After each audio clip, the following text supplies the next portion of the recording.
Good morning, ladies and gentlemen, and welcome to the Innovation Forum. And today's theme is creating service excellence. What I thought I'd do now is just introduce today's topic so that you can enjoy breakfast very shortly up until 8:15, and then from there we'll start with our speakers. For those of you who don't know me, my name is Kinnaird. I'm the Managing Director of the Australasian Management Centre.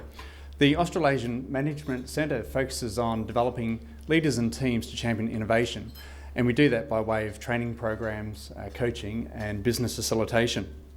I'd also just like to thank the Sunday Times. The Sunday Times is sponsoring this event, and also too, this event is being videotaped and it's been supported by the Department of Industry Resources.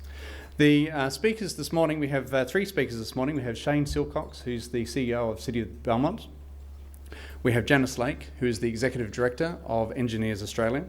And we have Nigel Malcolm, who's the Managing Director of Fleet Care. Just before we start our proceedings, I'd just like to welcome back our past presenters from previous forums. It's good to see that that you could actually make it. So thanks very much for attending. And our speakers for this morning is we have Shane Silcox, City of Belmont, Janice Lake, Engineers Australia, and Nigel Malcolm from Fleet Care. What I'd like to do is to introduce our first speaker, who is Shane Silcox. And Shane Silcox is driven by a pursuit of excellence and commitment to lifelong learning. He sits on a number of boards and industry committees as a Chief Executive Officer of the City of Belmont and is in charge of an organisation of 32,000 customers, an annual budget of over $40 million and an equity of $176 million. Shane began his career as a heavy-duty motor mechanic, and during 30 years of non-stop part-time study, he has gained a PhD, Masters in Commerce, a postgraduate diploma in management, a Bachelor of Business, along with a string of other accreditations, diplomas and certificates. Shane has held various CEO and senior management positions, including Organisational Development Management for Western Power, and the division in which Shane worked was the largest within Western Power, with responsibility for 732,000 customers, 1,500 employees, and an annual budget of $200 million. In his spare time, Shane has helped raise a family, parachute from 5,000 feet, deep dive to 150 feet, rafted the Franklin River in Tasmania, completed the Avon descent in a kayak, coached and played football, and swum to Rottnest as a duo last year and solo this year. So Shane Silcox, come on down. Round of applause.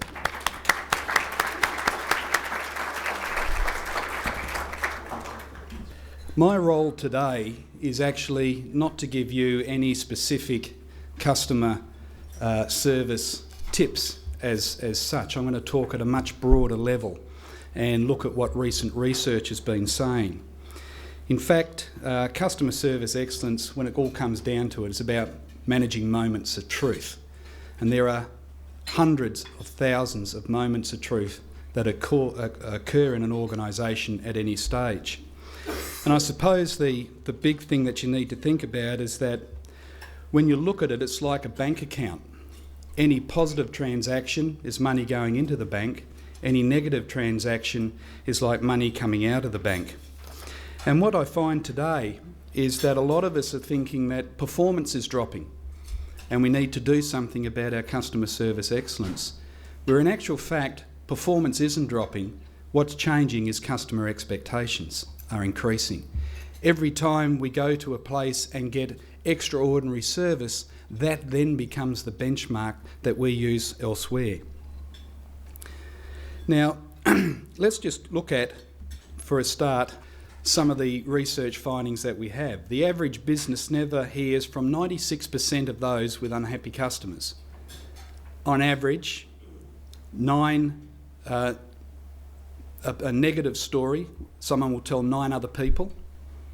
13% of disgruntled customers will tell 20 people about their experience. 70% of disgruntled people will return to the company if you apologise for the error. And 95% will return if the frontline employee impressively recovers. So if you hear about a few customer complaints, don't assume everything is all right. Consider these figures based on the study and think about your organisation. So let's consider what characteristics a customer-centred organisation has. And you might like to think about your own organisation as you do that. Customer-centred organisations, they ensure every job ultimately exists to serve a customer. They structure the organisation to manage their moments of truth and the lines of visibility. Now, the lines of visibility is something that's very interesting. It's like sitting in an aeroplane, looking out the window and seeing the people throw your luggage onto the plane. I mean, what you do is you stop people seeing that and you manage that expectation. So not a lot of organisations think about what the customer can see and how you manage your lines of visibility. They call them the love line, LOV. They're frontline people operating teams which mirror the marketplaces against representing functional or directorates. Management's role model the fact that their people work for customers. They understand their job is to support the people who support the customer. Senior management develop and support a critical part of the business, which is your front line. And it's interesting how generally our frontline people are our lowest paid people, and yet they have the greatest impact on the customer. Decisions are made in terms of what is best for the customer who's paying for everything, but it doesn't necessarily mean the customer is always right. Their customer interface is designed to make business dealings as simple as easy as possible for the customer. Key business measures relate to customer service, satisfaction and value, and I'll come back to this value proposition. Job descriptions and performance plans show, first of all, that this job contributes to customer service and satisfaction. Information flows ensure that everyone can relate to the customer and can be ambassadors for the business. Every team uses as a routine a process which ensures continuous improvement. The quality and reliability of their products and services are consistent, and they go beyond creating satisfied customers to adding value. Now, I leave you to think about what that means. But why satisfy customers? Well, if you do, they remain loyal, giving you far greater whole-of-life incomes because they consume more. They spread favourable word of mouth and become your ambassadors. And I don't know how many people have actually gone and purchased something from someone because of what someone else had said. They are more brand loyal and less price sensitive, allowing higher profits per visit. They offer real and valuable feedback so they can predict future requirements. And the transaction costs are reduced with loyal customers. It came up a bit early, but I'll come to that. Customer satisfaction is a feeling that the product or service has met expectations or exceeded expectations. Some people focus on delivering customer delight. How many have heard of that before? Customer, delighting your customers. But really our job is to provide solutions to customers. And it's about managing customer expectations. So you can never really satisfy or exceed a customer's expectations, because as a customer you would want breakfast for free and this for free. Or as a ratepayer, I don't want to pay rates. But what you have to do is manage their expectations so they perceive they're getting value for money. So is satisfying your customers enough? I would suggest no. I would suggest that you've got to go far beyond satisfaction. If you have a look at early models of customer satisfaction which is in front of you, it's about service quality, which is an antecedent to satisfaction, and people will come back and repurchase from you. That was the model that most of us think about and employ, whether we think about it or not. That's what we're doing in our organisations today. But recent research suggests that many satisfied customers, in fact 65%, will switch suppliers tomorrow, even when satisfied, if they believe they'll get a better deal. So just satisfying your customers doesn't mean they'll remain loyal. 65% of them would change tomorrow if they perceived, even though they were satisfied, even though they perceived, if they perceive they're getting something better elsewhere. So satisfaction and quality are only part of the story. They are not enough in itself. We must go beyond satisfaction to value. Now, here's some strategic life cycle concepts which you're probably all aware of. Essentially, back in the 1930s, there was a movement, the quality movement, that looked at product quality. And essentially what a lot of people were saying is that it's the affordable best. Well, it's not the affordable best, it's no compromise. No one purchases a product now that is not a quality product. It's got to do the job. Then there became a movement in the 1980s about service excellence or service quality. And if you look at the life cycles, product quality has been through its maturity stage and is declining, if you like, as a concept. Service quality is virtually at its peak and is slightly starting to decline. What's becoming the issue now is value in the 1990s. Value is in its growth stage, and it's what organisations need to understand. You see, customers determine their value by comparing what they think they get by what they give. It's a trade-off, which means we should first and foremost determine if our customers are givers or getters. Do they value what they give in dollars, or do they value what they get in products and services? Do you know your customers, are they givers or are they getters? Have you actually thought that through? You see, it's a ratio between the two. It's a ratio of the total customer benefit from the product quality, the service you receive, the value the people add to it, and the image value that you have because of the nature of your business, as opposed to the trade-off that you give, the monetary cost, the time cost, the energy cost, and the psychic cost, what's involved in that. Those two, that ratio, delivers some form of value. But I suggest it's more complex than that. Let's look at what the latest research is telling us. The latest research is telling us that at the end of the day, the antecedent, that becomes before satisfaction, in actual fact is perceived value. And perceived value is made up of emotional value, functional value, value for money, and social value. And of course, there are risks and service quality that comes before that. Each of these is relative weights. It's not a percentage. This is just saying the relative weight of what these things are. Now, emotional value, when I purchase something, how does that make me feel? Does it make me feel good? Functional value, does it do what I want it to do? Does the biro write? Does it functionally do what I actually want it to do? Does the CD player play? Does it do that? Value for money, the cost that you're paying. Social value, what will others think of me for buying this? Will they perceive me better if I own this? The antecedents behind perceived value is perceived service quality and technical service quality. If the product or service doesn't deliver what it's meant to do, essentially it has a negative impact. And perceived risk.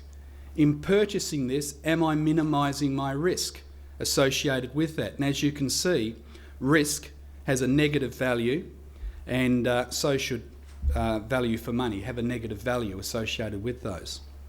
If those things come together and you have perceived value, then you are satisfied. Perceived value people also will develop a relationship with the organisation. They'll have a commitment. They will repurchase. And that's what it's all about, is repurchasing. So that's what the latest value model is suggesting. And I'm talking the latest, this is 2005, the research is suggesting. So what does it suggest? Offer products that perform. Quality is not the affordable best, it's no compromise. The quality of your product, if all those that think total quality and the quality movement's just old stuff, it was a fad, let me tell you, you're wrong. You don't throw this stuff away, but it was only part of the story. but you must make sure the quality of your product or service performs. Give customers what they expect, or at least manage those expectations. Think about how you manage the expectations of your customers. Avoid unrealistic pricing, and that's too low as well as too high. Give buyers facts that support the value we offer of our product and service. So by changing their perceptions about this being a valued product, a more valuable product in their sense they will perceive it to be. Offer organisational commitment to service and after-sales support. Right through the organisation, people are committed to ensuring after-sales support. So let's now stand back a little bit and think about what best practice over the last 2 decades have suggested customer service excellence is. Could I ask how many of you know about the Australian Business Excellence Framework?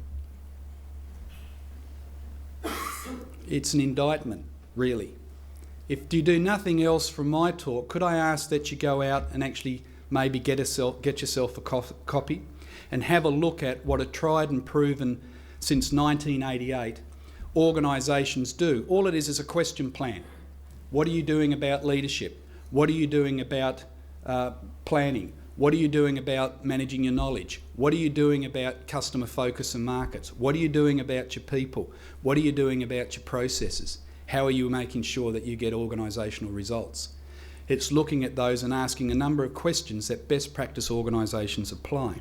Now, taking one of those categories, which is on customers, it says in very broad terms, best practice organisations look at it in 3 types of phases. How the organisation ensures it has ongoing understanding and needs and expectations of present and potential customers and markets. The knowledge of your customers and markets. What processes do you put in place to understand and know your customers? How do you identify them? How do you segment them? Because different segments have different issues that they wish to work through. Different value propositions per segment. What are their future needs? Well, how are you positioning your organisation to move into that area and satisfy that? How do you communicate the needs through the organisation so everyone understands what it is that your customer is requiring?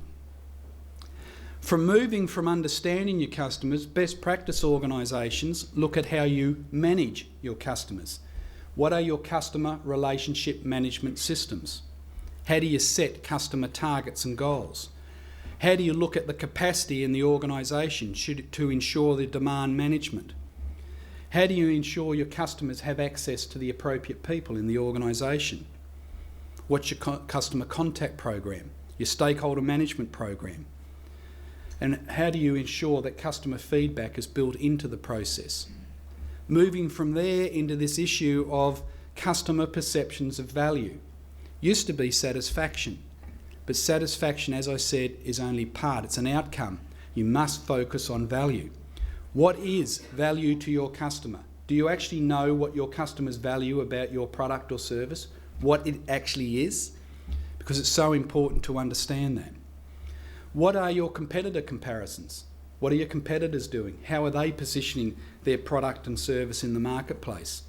And how do you communicate this information to, again, influence the perceptions of your customers?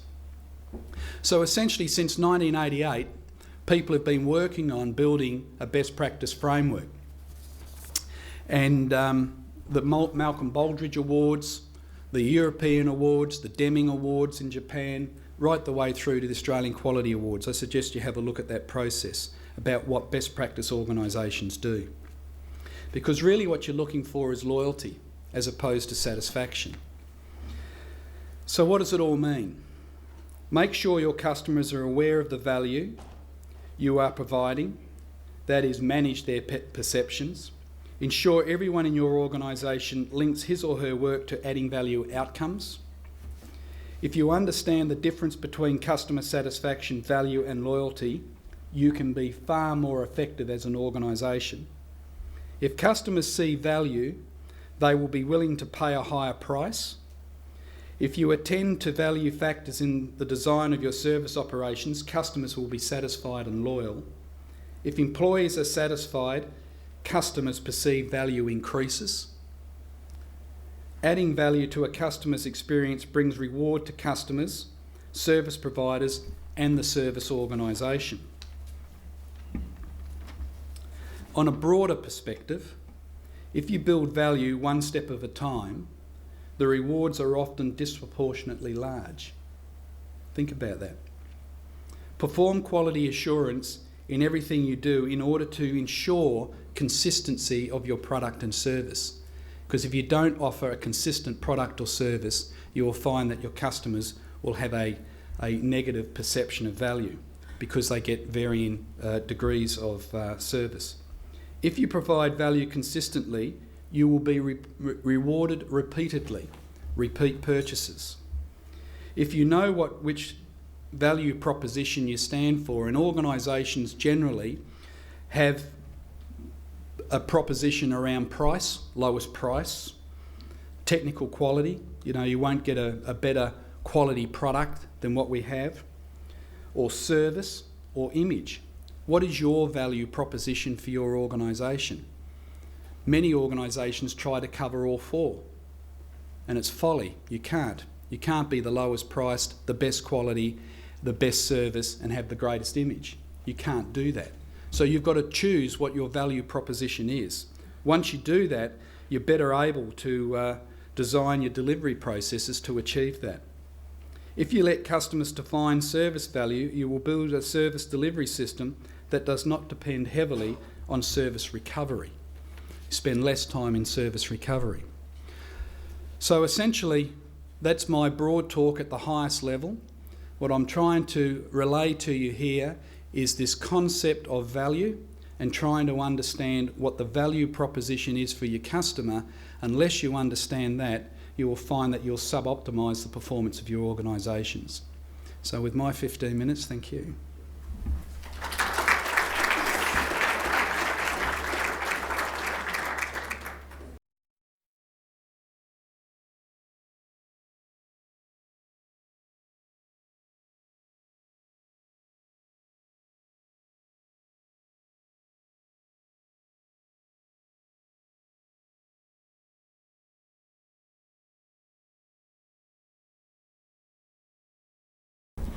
Thanks for that, Shane. That was well done. Interestingly, one of Shane's customers is Muzbuzz Coffee, and Craig Muzzerall was one of our past speakers. And in his previous talk, he actually mentioned that the City of Belmont was the easiest shire to actually deal with. So well done, thank you. Also too, just listening to Shane's presentation reminded me of many years ago. I went to Bunnings and purchased some nuts and bolts. We were renovating some houses. And a packet of bolts was maybe $1.20. And the bolt size that I needed was 25 mil, and they only had 30 mil bolts in stock. And the person on the floor said, come back in 15 minutes and I'll have it fixed for you. So I expected for them to go to the storeroom and get some smaller bolts, 25 mil. I came back in 15 minutes and here's this person hacksawing the bolts down to the size that I actually needed, 25 mil. And I thought, and to me that was the wow factor. He actually went that extra mile. But then again, at the same time, I thought, okay, how far do you go for service to customer? But I must say, because of that $1.20 bolt pack, I'm sure that Bunnings has got their good return on investment from me over the last few years. Okay, so I'd now like to introduce our next speaker. Our next speaker is Janice Lake.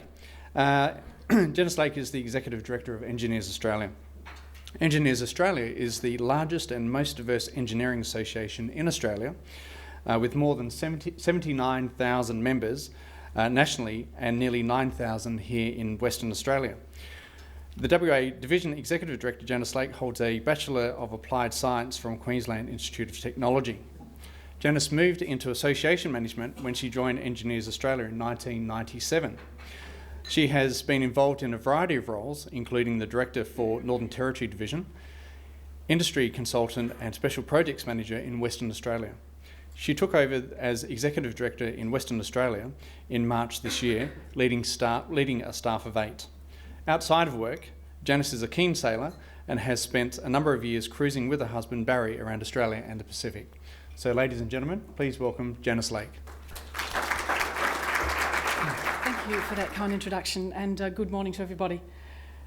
I'd like today to provide you with some messages about my personal experiences and the lessons that I've learned and that I continue to learn in providing excellent and relevant services to my members at Engineers Australia. Engineers Australia, who are we and what defines us? Engineers Australia is a not-for-profit professional association. You may be more familiar with similar associations that exist for the accountants, the AMA or the Chamber of Commerce. As Greg said, we have 79,000 members across Australia and some 9,000 in WA. Our core purpose is to be the national forum for the advancement of engineering and the professional development of our members. Engineers Australia membership